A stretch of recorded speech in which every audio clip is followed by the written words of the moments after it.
Okay, this is the second video on 11.1. This is the idea of invertible functions and finding inverses.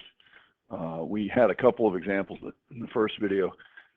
Read out of the text here. This is page 606, 607. Determine whether a function is invertible. Determine if a function has an inverse, right? Has an inverse, I-N-V-E-R-S-E, which means is invertible. And we had mentioned at the end of the first video that this requires the function to be one-to-one, or equivalently pass the horizontal line test.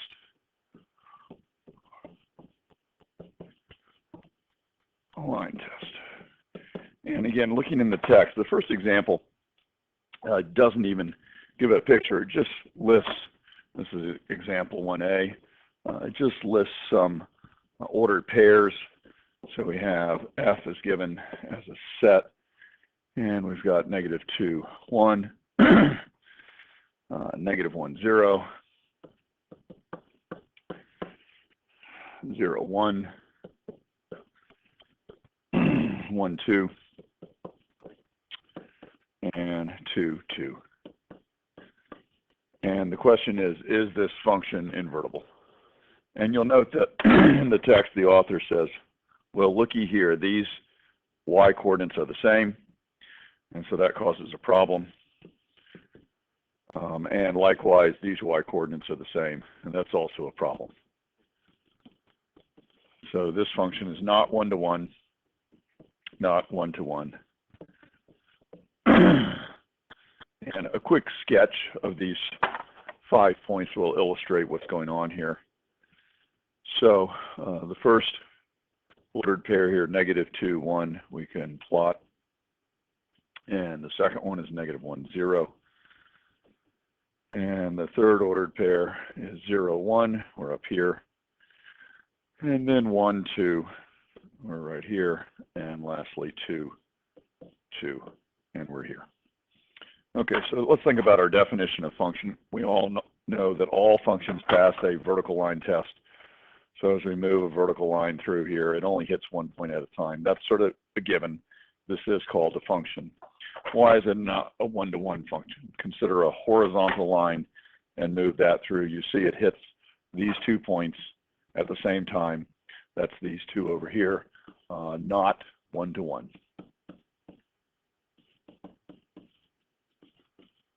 Not one-to-one. And likewise, if we move the horizontal line down, we have another problem here. So this problem, we also have 2 points at the same time.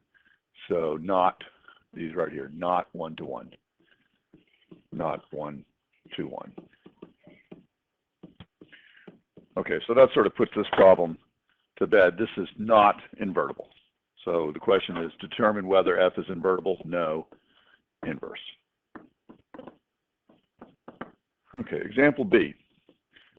Example B is again a set of ordered pairs. And example B, this is called G, function G. And we have 3, 1, and we have 0, 2, and we have 2, 3, and we have 4, 0. And these 4 points obviously form a function. Again, let's do a quick sketch so we can see the ordered pairs. 3 and 1, and 0 and 2, and 2 and 3, and 4 and 0. Okay, so here's our points plotted. And again, I suppose we should label, this is the x-axis and the y-axis. 1, 2, 3, 4, and 1, 2, 3. This is a function. It passes the vertical line test. All functions pass a vertical line test. But this was also a one-to-one function because it passes a horizontal line test. So if you go through, no y coordinates are repeated. So yes, this is invertible. This is a function that we can find the inverse. So yes, G has inverse. Inverse. So now, how do we find it? Well, again, we have our recipe. Remember our three-step procedure. You start by writing the x's and y's. X's and y's. You're going to swap places with x's and y's. Right now, we have, for our function g, let me do it this way. For our function g, we have xy pairs given. And you can just list those off the ordered pairs up here, or you could look at the graph. We have 3, 1, and 0, 2, and 2, 3, and 4, 0. Okay, so for G inverse, you swap x's and y's. So remember, the x's and y's trade places. So this becomes 1, 3, and 2, 0, and 3, 2, and 0, 4. Okay, so this will be our inverse function. G inverse is these four ordered pairs. Now, while we've got this, we might as well mention domain and range because that's an important concept as well. Okay, so if we consider function g, the original function g up here, if I ask what is the domain, well, the domain are the x values, and the domain are just the numbers 3, 0, 2, and 4. I suppose we could put those in order. It really doesn't matter. It's just a set, but let's make them look a little bit prettier by putting them in from smallest to largest. 0, 2, 3, and 4. That's the domain. If I ask what is the range, what is the range? Well, remember the range is the y-coordinates. So again, looking up here, we're just looking at the y-coordinates, and we see the range is 1, 2, 3, 0. And again, I suppose I can put those in order just to make them look prettier. 0, 1, 2, 3. Okay, so here's the range, and here's the domain. And remember, domain are x values, and range are y values, and these all go with function g. How about g inverse? So we ask the same question, what's the domain and range of g inverse? Okay, so let me make this in red. Oops. Make this in red, the domain. And now we're looking at G inverse and the range. Well, here's the intriguing part. If we know the domain and range of G, we can easily write down the domain and range of G inverse. Remember, we're just swapping x's and y's. So these range numbers up here become the domain numbers. Domain numbers are 0, 1, 2, and 3. And likewise, the domain numbers up at the very beginning, this is the domain of G, become the range numbers for G inverse. We're just swapping x's and y's. So we could easily write these down as 0, 2, 3, 4. Now, you don't have to do that. You could go back to the set and look and just double check the domain here in red, 0, there's an x value that's 0, 1, there's the x value, 2, there's the x value, and 3, there's the x value. So all the x values, 0, 1, 2, 3. Likewise, the y values, these are the range numbers. There's a y value of 0, a y value of 2, a y value of 3, and a y value of 4. Okay, so we have domain and range for G inverse. Okay, so that's example 1. Example 2 basically just gives you some sketches. Let me pull up a new screen here. Example 2 is determine from the picture whether the function is invertible. And, example 2a, we have this curve. It sort of looks like a cubic, I suppose. Goes up, has a low spot, and then goes up. And the question is this invertible? Does this have an inverse? And the author notes that if you take a horizontal line and you pass it, there's a couple of places where it would fail the horizontal line test. Now we're okay up here, and we would be okay down here if this function continued to drop. Okay, but there are some places in the graph, and you only need to have one spot where it fails the horizontal line test. So everywhere in here fails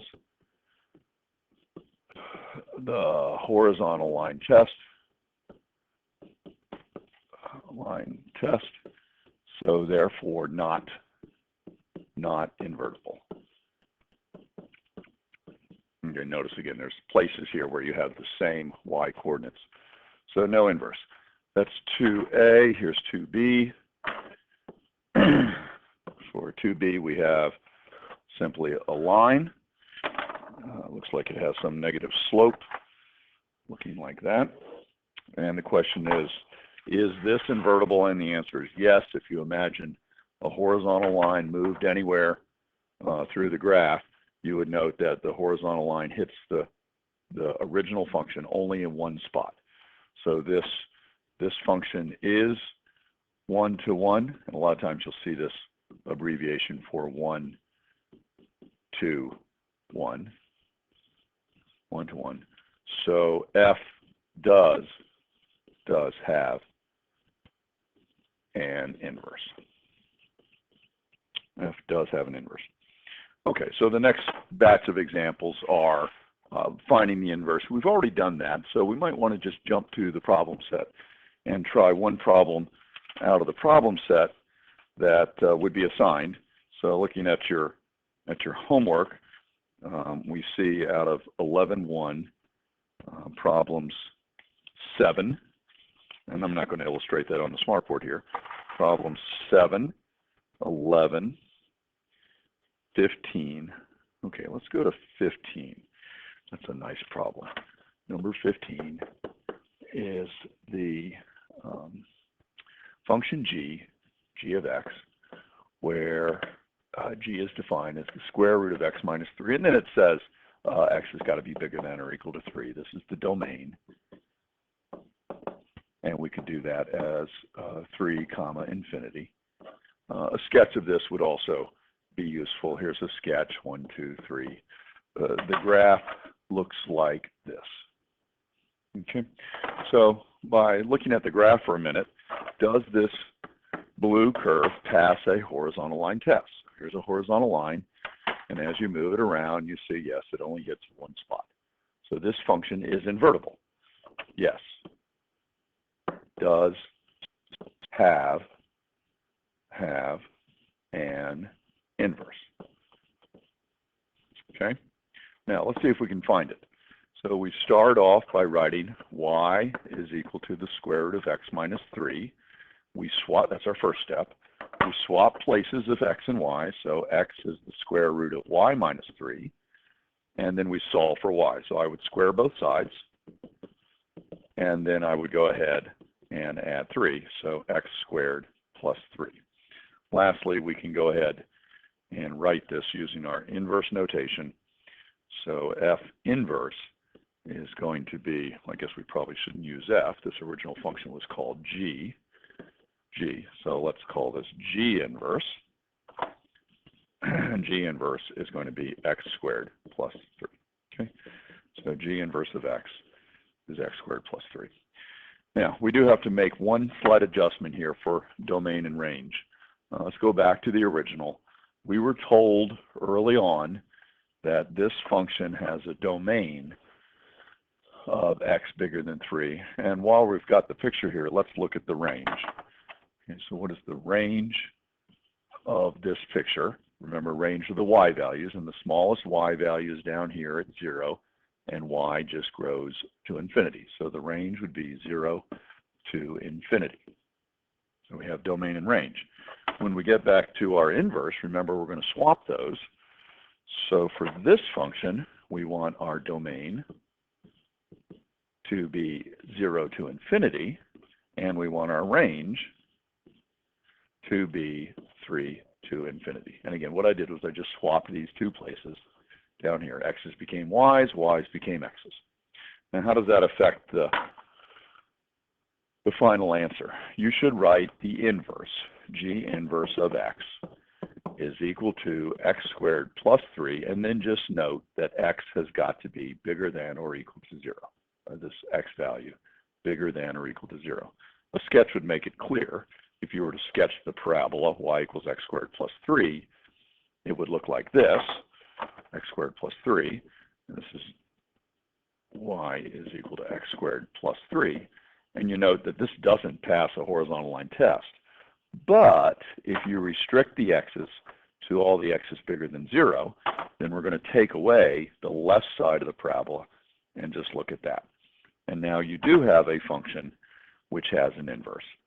If we draw both the inverse and the original function on the same set of axes, you'll note that they are mirror images of each other, and the mirror is the line y equals x. Okay, so this is y equals x, and we can just list some ordered pairs. This was 3, 0. On the parabola, we have 0, 3. We swap x's and y's. If we want another point on this square root curve, we could say 4, 1, and the corresponding point over here would be 1 and 4. 1 and 4.